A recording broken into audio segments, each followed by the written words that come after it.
Hello everyone, RJ from Vidhya Communication Enhancers is back again. Today I have one more interesting story. The night he caught himself disappearing. At 2:43 in the morning, Raghav was watching the 7th episode of a series he did not like. That detail mattered. He was not excited. He was not laughing. He was not desperate to know what happened next. His eyes hurt. His back hurt. He had checked the time 3 times. At 12:20, he had thought, I should stop. At 1:05, this isn't even interesting anymore. At 1:51, tomorrow will be terrible. Yet at the end of every episode, his thumb performed the same tiny action. Continue. That evening had begun differently. At 8:10, Raghav had opened a difficult technical problem. He wanted to understand it properly. For 35 minutes he worked, then he became stuck. He read the same paragraph 4 times. Nothing. He tried another approach, failed. A familiar pressure appeared inside him. Not pain, not exhaustion. Something smaller. Uncertainty. What should I try next? Am I wasting time? Maybe I should learn something else first. Maybe I am not ready for this. His phone was beside him. He picked it up. That decision took perhaps 3 seconds. 4 hours later, he was still obeying it. At 2:43 a.m., something finally disturbed him enough to pause the screen. He asked himself, why can I continue doing something I don't even enjoy, but I cannot continue doing something I desperately want to become good at? He expected no answer, but one came because one decision demanded that he create the next step. The other had already created it for him. The problem said, think, decide, risk being wrong. The screen said, stay, I will decide what happened next. And Raghav suddenly saw the structure of his evening. He had not been chosen. He had not been choosing entertainment. He had been choosing relief from authorship. Whenever his own life demanded a decision, he entered someone else's story. Someone else decided what happened next. Someone else created the tension. Someone else solved the problem. Someone else took the risk. Someone else built something. Raghav merely watched. And when their story ended, his own story was exactly where he had abandoned it. This, the realization made him uncomfortable. He closed the streaming application. His desktop appeared. The unfinished problem was still open. Nothing had changed since 8:45. The cursor blinked inside his last sentence. Blink, blink, blink. 4 hours had passed. The problem had waited faithfully. Raghav stared at the cursor. Then something far worse occurred to him. What if this is not just tonight? He opened his browser history. Days, weeks, months. He started calculating. He stopped halfway. He didn't need the number. He understood. Hundred of night had followed approximately same architecture. Ambition, attempt, difficulty, escape, consumption, regret, promise, repeat. And somehow, through all those repetition, he had continued calling himself inconsistent. That word suddenly seemed absurd. Inconsistent. He had been extraordinarily consistent. He had practiced the same response to difficulty hundreds of times.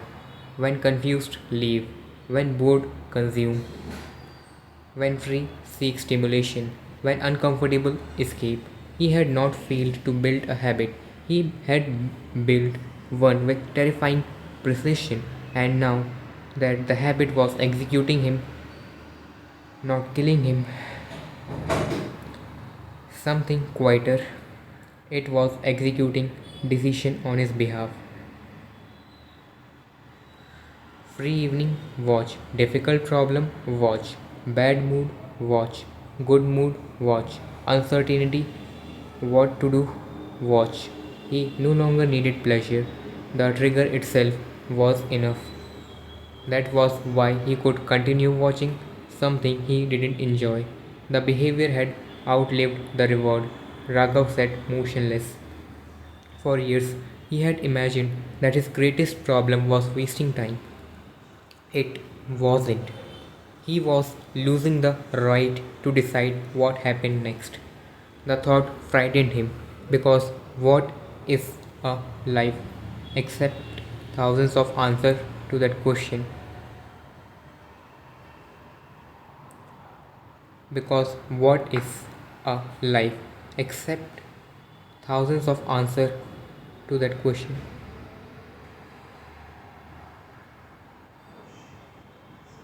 What happened next at 25? What happened next at 30? What happened next after failure? What happened next after rejection? What happens next? When nobody gives you instruction, what happens next? When the problem refuses to surrender, what happens next?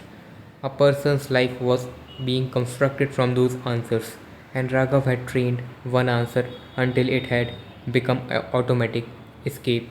He looked at the black television screen. His reflection stayed back. For a moment, he imagined nothing dramatic, no funeral, no future ghost, no courtroom, just himself at 45.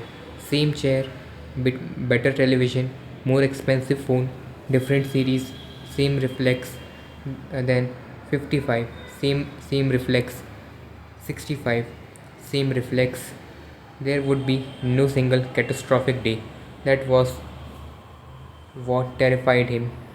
No day on which his potential officially died. No announcement, no diagnosis, no alarm. He would simply make the same small decision enough times that eventually there would be nothing left to decide. His ability would match his practice. His career would match his practice. His depth would match his practice. His courage would match his practice, and one day he would call the result. This is just who I am. Raghav stood up. He walked to the bathroom, washed his face, returned, then stopped. It was after 3. His old mind offered another dramatic mistake. Stay awake all night, punish yourself, work until morning, become a new man tonight. He almost obeyed. Then he recognized the same disease wearing different clothes. Impulse. He was still allowing the strongest feeling of the moment to decide his behavior. He had did something less dramatic. He went to sleep because tomorrow required a functioning mind. But before sleeping, he placed a notebook on his desk. On the first page, he wrote, "Tomorrow 7 to 8, one problem." Below it, "The decision is closed." The next evening at 7, he began. 7:19, stuck. His mind immediately spoke. Maybe check something. No. 7:26, still stuck. Maybe this isn't the right problem. No. 7:31, phone. No. 7:38, he felt stupid. No. 7:44, nothing was working. His brain finally produced its strongest argument. You are wasting time. Raghav almost laughed. For years, his brain had tolerated 4 hours of meaningless consumption without calling it waste. But 44 minutes of difficult thinking, emergency. He finally understood how thoroughly he had trained himself. He pulled the notebook closer. The decision is closed. He returned to the problem. He did not solve it that night. That mattered, because if he had solved it, he might have learned the wrong lesson. Stay because success is coming. Instead, he learned something stronger. Stay because you decided this deserves your attention, even when no reward arrived. At 8, he stopped exactly as planned. He felt no transformation, no fire, no extraordinary confidence, but he had accomplished something invisible. For 60 minutes, his discomfort had been denied voting rights. The next evening, he did it again. Some days he failed. One evening he binged for 5 hours. The next morning, shame arrived. You have ruined everything. Start again Monday. Raghav recognized another escape. He opened the notebook and worked that day. Months passed, then years. Slowly something changed. When Raghav became stuck, his first impulse was still some sometime escape, but another thought began arriving immediately behind it. The decision is closed. Eventually, the second thought became faster. Years later, a younger colleague described Raghav as someone with extraordinary concentration. They saw him remain with problem for hours. They assumed he enjoyed difficult work. He didn't. They assumed distraction no longer tempted him. It did. They assumed he possessed enormous motivation. He didn't. One evening, a young engineer asked him, how do you make yourself continue when you are completely stuck? Raghav answered, I discovered something about myself that frightened me. I had always been capable of persistence. I prove it every night. I could watch 5 episodes after the enjoyment disappeared. I could scroll long after I was bored. I could sacrifice tomorrow's energy to continue consuming tonight.